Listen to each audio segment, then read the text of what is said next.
When a ninja becomes Hokage, they're both recognized as being one of the most powerful ninja in the village, if not outright the most powerful, but they are also respected enough that a large number of ninja in their village place their faith in the Hokage. One wrong decision could cost a ninja their life, and several wrong decisions could lead to full-blown war between the ninja villages. Even during the era where Kakashi Hatake was Hokage, almost 2 years before the events of Naruto The Last, Kakashi found himself in a couple situations where, if things turned out differently, the newfound peace between the 5 great nations could have been shattered and there could have been war. In today's edition of After Naruto Shippuden, we're going to be taking a look at the very first crisis that fell into the lap of Kakashi after he formally accepted the Hokage position by having his inauguration ceremony in front of the villagers of Konoha. Now, for those of you who are new, After Naruto Shippuden is a series on the channel where we take a look at the Naruto story after Sasuke left to start his redemption journey and before the events of chapter 700, which is set during the Boruto era. For this video, we're going to be looking a little over a year into the time that Kakashi is officially Hokage, and the events of Naruto The Last are just over a year from actually occurring. The information is given to us from the Naruto epilogue novel Shikamaru Hiden, A Cloud Drifting in the Silent Dark, which I'll leave linked down in the description box for anyone who wants to read the novel and do so in a way that helps support the channel. Now, in the scene I'm going to share with you guys, Shikamaru has been summoned to Kakashi's office to discuss a dark development that threatens to unravel the foundation of the Ninja Alliance. This comes just after Shikamaru has a very long reflection on his opinion of Kakashi as Hokage, the thoughts concerning the change that occurred to him after his father died, and the somber reflection of the sacrifice that Neji Hyuga made in order to keep Naruto and Hinata alive. Upon arriving in the office and reading the intel, Kakashi spins around in his chair as he pieced together the information as well as the other seemingly unrelated intel that was gathered around the time that Sai and Naruto were on their S-rank mission 1 year prior, which I've covered in detail in another video, which is titled Naruto's S-rank mission. It's in this moment that Kakashi suddenly stops spinning in his chair and gives Shikamaru a very somber look as he realizes that the situation that he's been monitoring while Shikamaru ran the council for the Shinobi Alliance, that Kakashi's worst fears have now come true. Naruto and Sai's mission in the previous year to hunt down the missing ninja who came out of the Infinite Tsukuyomi and decided to take Mamoru Uchiha's vision of a world with peace, which was caused by each ninja living their own version of the dream world while trapped under the Infinite Tsukuyomi. Naruto and Sai's mission, while taking a year to wrap up, had ended much too soon, and both Kakashi and his predecessor Tsunade had made a grave mistake in thinking that all was well. All signs pointed to a ninja army being mobilized in the faraway land just beyond the 5 great nations, with a feudal lord who was notorious for not agreeing with the feudal lords in the 5 great nations. Quietly beneath their noses, talented shinobi had suddenly deserted each of the 5 great nations and wound up under the care of this new land, protected by a new village and protected by the feudal lord that was mentioned earlier. Heading up an invasion, a potential attack on another village, even though it wasn't an ally, would break the treaty between the nations, and yet Kakashi's hand was forced in this scenario. None of the other nations had his knowledge to put together the pieces, and the task of hunting down the missing ninja had originally been entrusted to Konoha, in particular to Naruto and Sai, with Naruto being a future Hokage candidate. This was a mess that they allowed to spin out of control, and one that they needed to be the ones who took the lead on. It's in this moment that as Kakashi puts together the pieces, that Shikamaru's mind, being the genius that he is, realizes why a team of highly skilled ninja, the very best of the Anbu, handpicked by Kakashi, was dispatched suddenly over a month ago, and why Sai is now out of the village. So what I'll do for you guys now is read the passage from the novel and then come back to you guys my thoughts, and it's here I'm gonna begin quoting. Naruto's still a child, even now, Kakashi said. That guy, he is who he is, Shikamaru replied. Oh, is that so? Kakashi got a sad look in his eyes before dropping them down to Sai's letter. The state of affairs in the land of silence is several times worse than I thought, Kakashi replied. So I suppose we should assume that a majority of the ninja who disappeared in the Great War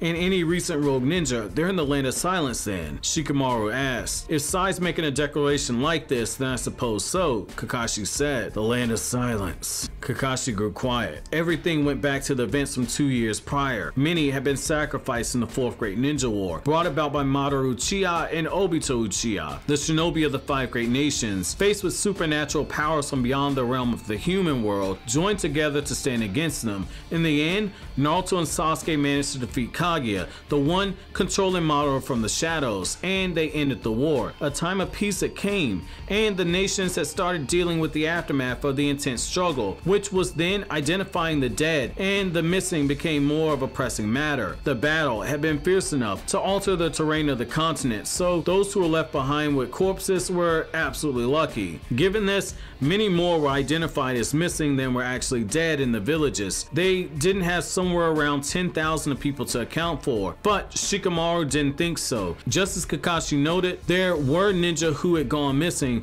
from the end of the Great War. More than just a few had survived and gone into hiding. Shikamaru had first realized this at the Allied Shinobi headquarters. All work requests came through the Alliance headquarters, allowing him to see before anyone else the number and the types of requests that were coming in. In an unusual turn this year, the number of ninja requests had suddenly dropped so much so that the change was practically visible. With the 5 Great Ninja Nations having chosen a path of cooperation, the number of battles in the surface world that was ruled by the feudal lords had also decreased remarkably in the recent times. Requests for A and B rank work, the dangerous missions were also suddenly on the decline. But the situation was not as simple as that.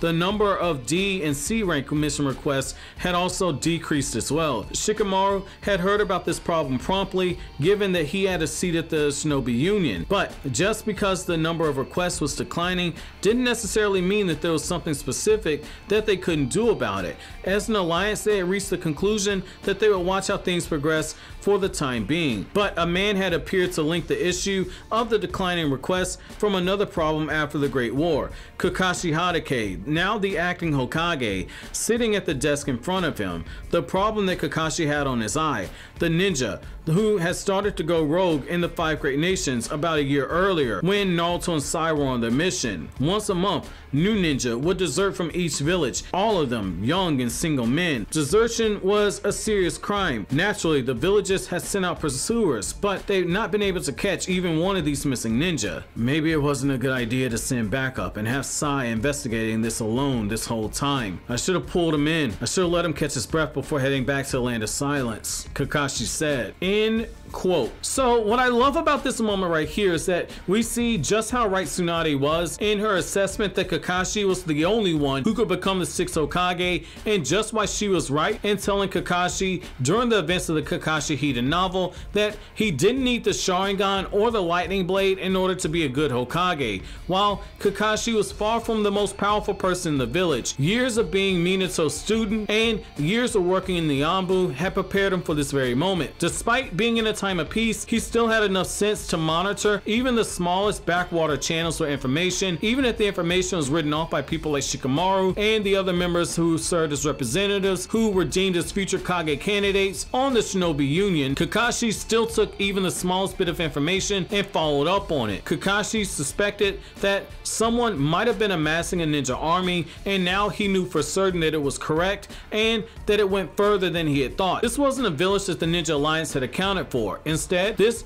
was one in a very far away continent who refused for several years to even work with the 5 Great Nations. This was a S-rank mission of the highest of urgency, so much so that Kakashi was prepared to take off the Hokage cloak and take on the mission himself, deciding that the Alliance, if it were to blow up over his decision to act alone, then he as the Hokage must bear that weight, especially since the team of 10 cream of the crop Anbu who were sent to investigate were sent because Kakashi was worried about Sai, who was a member of the team that Kakashi once led, and Kakashi had handpicked Sai to go on this mission alone instead of sending someone like Naruto, who was his partner. Naruto was left out of this mission that Sai was sent on 1 month prior. His worry for his former subordinate had potentially cost him, and now he was potentially about to commit an act of war in another land by sneaking into it with the intent of dismantling the ninja army that they were forming. For more information about Kakashi's thought process process during this time,